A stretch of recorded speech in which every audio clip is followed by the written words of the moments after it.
My name is Dr. Elowen Marchand. I'm 36 years old, and at this exact moment, I'm sitting alone in the back row of the ceremonial courtroom inside the John Joseph Moakley Federal Courthouse in Boston. My heels click quietly against the marble. As I take a seat, no one's reserved. That's fine. No one expected me to be here anyway. Up front near the judge's bench, my family is gathered, proudly pressed suits, pearl earrings, straight backs. My younger brother Clayton stands beside our father, about to be sworn into the Massachusetts bar. A newly minted attorney following in our father's footsteps. The golden child, the one who did it right. A few rows ahead, I hear my mother whisper to someone, "We're just grateful one of our kids found their way." And then my father, Arthur Marchand, former state prosecutor who still speaks like every sentence is, evidence stands to give a short pre-ceremony toast. He doesn't look toward me. He raises his glass and says, "Justice isn't just about knowing the law. It's about honoring it. And we're proud that at least one of our children never walked away from that duty." I don't flinch. After so many years, you learn how to swallow things whole. They think I left Harvard Law in disgrace, that I couldn't handle the pressure, that I folded. What they don't know, what they were never allowed to know, is that the moment I walked away, I was being recruited into one of the most classified arms of the Department of Justice. Now I lead investigations into federal corruption, judges, senators, even former U.S. attorneys. I carry credentials that can open sealed doors in D.C. I've helped dismantle bribery rings inside courthouse walls. My job is to find rot where others see tradition. And my current assignment, it involves someone sitting just a few feet from my family. But none of that matters today. Today I'm here as the invisible guest, the washed-out sister, the disappointment they mention with tight smiles and quick subject changes. The judge presiding over Clayton's ceremony is Gerald Stone. To my family, he's an old friend, dinner party stories, and rounds of golf. To me, he's the centerpiece of an ongoing investigation. Offshore accounts, illicit campaign donations, undisclosed conflicts of interest. And based on the way he stiffens when our eyes meet, he remembers exactly who I am. I lower my gaze, let them enjoy their moment, let them keep believing I'm the quiet one who couldn't keep up. For now, I used to walk the halls of Harvard Law with the kind of focus that made professors pause mid-lecture. First-year contracts, constitutional law, criminal procedure, I devoured them. I was the first to raise my hand, the last to leave study groups, and the one classmates whispered about when grades came back. Top 5% early clerkship interest, even a faculty nomination for the Federalist Society leadership track. I didn't drink much, didn't date. I had a plan, and if I kept my head down, didn't get distracted, I could make it all the way, maybe to the U.S. Attorney's Office, maybe even a judgeship one day. Then came Professor Hallgren, a name that still curls in my gut. He was respected, published untouchable. He also had a quiet reputation for making certain students advance faster under vague mentorship deals. Most people ignored it. But when I found a printed memo buried in the wrong file, something about a cash contribution tied to a federal clerkship recommendation, I didn't look away. I didn't look away when I found a second one either. I took it to the Internal Ethics Committee thinking that was the right thing to do. Thinking justice meant speaking up. Within days, my email access was revoked. One professor who'd once praised my appellate brief suddenly refused to acknowledge me in the hallway. Whispers started. So did the pitying looks. Then came the phone call. Unlisted number. A woman's voice on the other end. Calm, direct. She said she worked with the Department of Justice and was part of a task force watching certain elite institutions. Mine was one of them. She said someone like me, observant, disciplined, unflinching, might have value if I was willing to disappear from one world and enter another. The decision didn't take long. I withdrew officially a week later. No explanations, no appeal. My mother cried on the phone. "Are you pregnant?" she asked. Like that was the only possible explanation for leaving a life so promising. My father didn't speak to me for weeks. And when he did, it was only to say, "You made your choice." By Christmas, the narrative had solidified. Elowen cracked, couldn't cut it, walked away. What no one knew was that I was halfway through my DOJ clearance process. That I'd already started learning how to track digital transfers across shell companies. That I was training with agents who spoke in code names and moved in silence. They thought I quit because I was weak. I left because I saw something wrong, and someone gave me a badge. For the past 12 years, I've missed more Christmases than I've attended. I've sent gifts that arrive without a return. Call replied to my mother's group text with vague, "Hope it's warm in Boston" messages, and quietly withdrawn from every family tradition I once loved. I always had a reason, a work crisis, a colleague's emergency, a flight that got canceled. My family eventually stopped asking questions. Somewhere along the way, my cover story settled into place like dust on forgotten shelves. I worked at a small private forensic firm, low profile, low impact, and most importantly, unremarkable. My mother would sigh during brunches with her friends Elowen's sweet, but she lost her path. We don't talk much about it. My father, when asked by former colleagues what I was doing these days, would simply say administrative research in the private sector and steer the conversation toward Clayton's growing list of accomplishments. Meanwhile, I had memorized 3 separate aliases, worked under 2 non-official cover identities, and spent more time in federal court basements than I did in my own apartment. I'd interviewed judges whose names graced courthouse plaques. I'd chased wire transfers through 8 countries and unmasked bribery rings that almost rerouted election funding. There were days I walked into rooms wearing a wig, armed with nothing but a legal pad, and the kind of clearance level that made security guards step aside.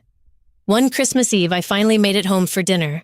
I wore a wine-colored sweater and smiled like I hadn't spent the last 72 hours debriefing a whistleblower whose confession would shake a congressional subcommittee.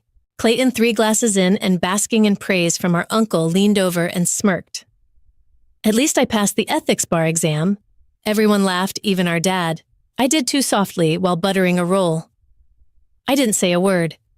2 days before that dinner, I'd sat behind mirrored glass giving sworn testimony to a closed federal oversight panel on judicial misconduct. The hearing lasted 6 hours. My name will never be in the record. They think I'm quiet because I gave up. But the truth is, I'm quiet because the work I do can't be named. And because sometimes protecting the system means letting the people inside it think you're nothing at all. Judge Gerald Stone used to hand out candy canes to the neighborhood kids at our family's Christmas parties.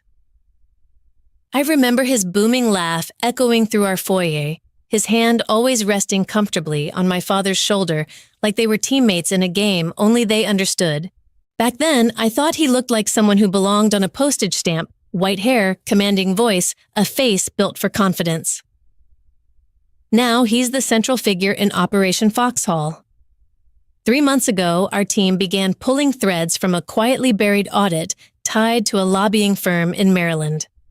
The trail led to Stone his wife's name on a Cayman shell company quarterly transfers from anonymous PACs and a real estate holding registered under a consulting firm that doesn't exist.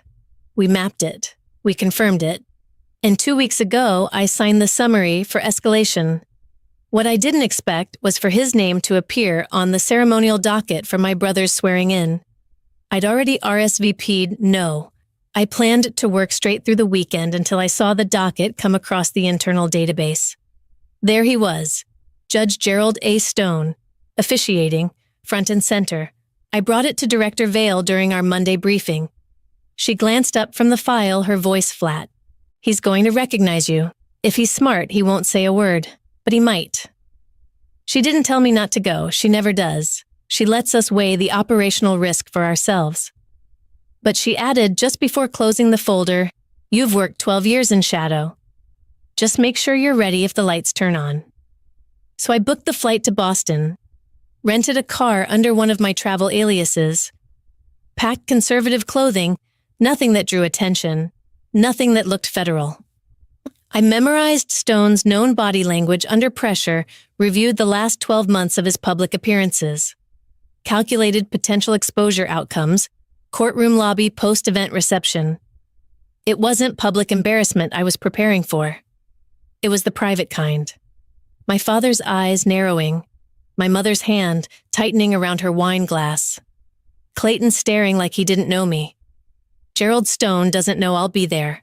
And my family has no idea the man they're about to toast might be wearing handcuffs in 6 months because of me. The courtroom was packed rows of navy suits, pearls, and polished shoes, each family trying to look like they belonged in the future their child was stepping into. I chose a simple black dress, hair pulled back, no makeup except concealer for the fatigue under my eyes. Nothing about me said federal, and that was the point. I kept my eyes low, hands folded, not out of shame, but out of discipline. Clayton sat in the front row directly beside our father, who looked like he could barely contain his pride.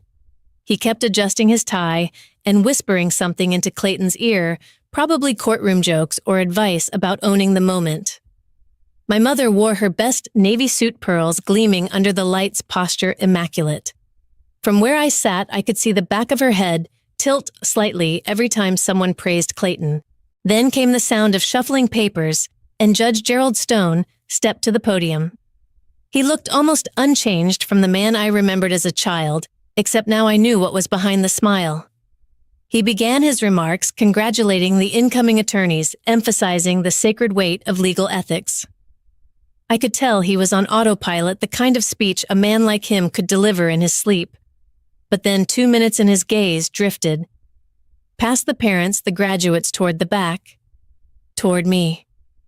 His mouth paused mid-sentence. A flicker of confusion passed through his eyes. Then realization. He hesitated just long enough for me to recognize the shift. I tilted my chin slightly, the smallest nod. No threat, just presence. But instead of regaining composure and moving on, he surprised us both. He cleared his throat, looked out across the courtroom, and said, "Before we proceed, I'd like to take a moment to acknowledge someone present today whose integrity changed the course of my career, though not in the way she may have intended." The room quieted. Dr. Elowen Marchand, Senior Investigator, Department of Justice. The silence was immediate and absolute. Heads turned. My mother's neck stiffened. My father went rigid. Clayton's body leaned ever so slightly forward, like he was trying to make sure he'd heard right. Stone continued, his voice level now. "Your investigation reminded me of something I'd forgotten: to respect the law. For that, I thank you." My breath didn't catch, but the courtrooms did. It didn't matter that half the people didn't understand what he was talking about. The title alone, Senior Investigator DOJ, said enough. For the first time in my adult life, my family was looking at me not like a problem to be handled, but like a variable they hadn't accounted for. I didn't smile, didn't nod, just sat still, every instinct in me reading the room, cataloging reactions. I had prepared for many things, but I hadn't prepared for being seen. The reception was held in a side room off the main lobby, lined with catered finger food and muted congratulations. The usual buzz of professional chatter and family pride had taken on a strange quiet, like everyone was waiting to see who would speak first. I stood near the back, nursing a ginger ale I hadn't sipped, still wearing the same expressionless calm that had carried me through field interrogations, surveillance ops, and closed-door briefings. But this wasn't federal court protocol. This was family, and no manual covered what to do when your father was staring at you like you just stepped out of a classified file. Arthur was the first to break the silence. He turned slowly from the dessert table, his voice low but carrying. "DOJ, since when I met his eyes, there was no point in deflecting. Since Harvard, I was approached during the ethics investigation. I didn't drop out. I was recruited." His brow furrowed, jaw tight, like he was recalculating years of assumptions. My mother said nothing at first. Her hand trembled as she adjusted her bracelet, her mouth slightly open. Then softly, "We thought you were lost. I wasn't," I said. "I was doing what I was trained for, what I was cleared to do." For a few seconds, no one responded. Then Clayton stepped closer, the same law school smugness replaced by something else. Curiosity, maybe even awe. That thing last year with the DA's office, those sealed indictments. That was your team, wasn't it? I didn't answer directly. The prosecutor on that case was flagged by our division 2 years ago. Let's just say you weren't arguing alone. His eyes widened. He leaned back like the room had shifted under his feet. My father exhaled slowly the way he used to before giving a closing argument. So all these years we thought you'd given up, and you were running investigations into federal corruption. That's the job, and the cover story he asked. Standard protocol, minimal exposure, safer for everyone. My mother's voice cracked slightly. Do you know how many nights I stayed up thinking you didn't know who you were? I knew exactly who I was, I said gently. You just weren't allowed to. No one applauded, no one cried. But for the first time in years, no one looked past me either. And that was more than enough. Later that evening, after the reception had thinned and the polite congratulations had given way to long, stunned silences, I found myself back at my parents' house. The rooms looked smaller than I remembered, furniture familiar but faded walls that hadn't changed, but somehow felt more fragile now that the air between us had shifted. My mother disappeared upstairs for a few minutes without a word. When she returned, her heels silent on the carpet, she carried a cardboard box taped at the edges, yellowed with time. She set it down on the coffee table in front of me and knelt beside it, smoothing her hand across the lid before peeling it open. I kept these, she said quietly. I don't know why, I just couldn't throw them away.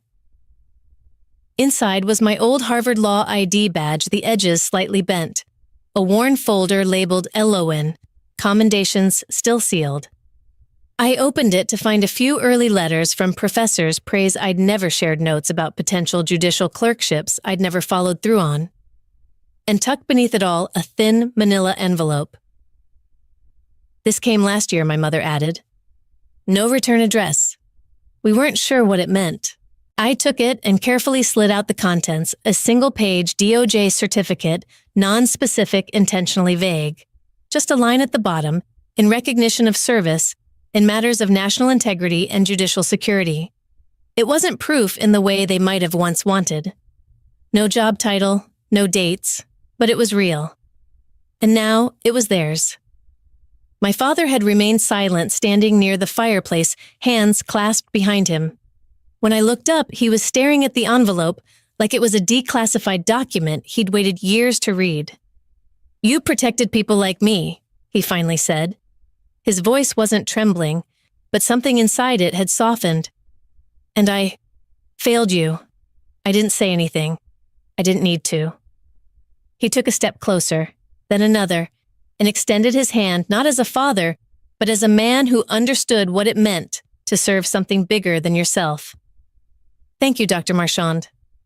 I took his hand, and for the first time in a long time, I felt like mine was being seen for what it truly was.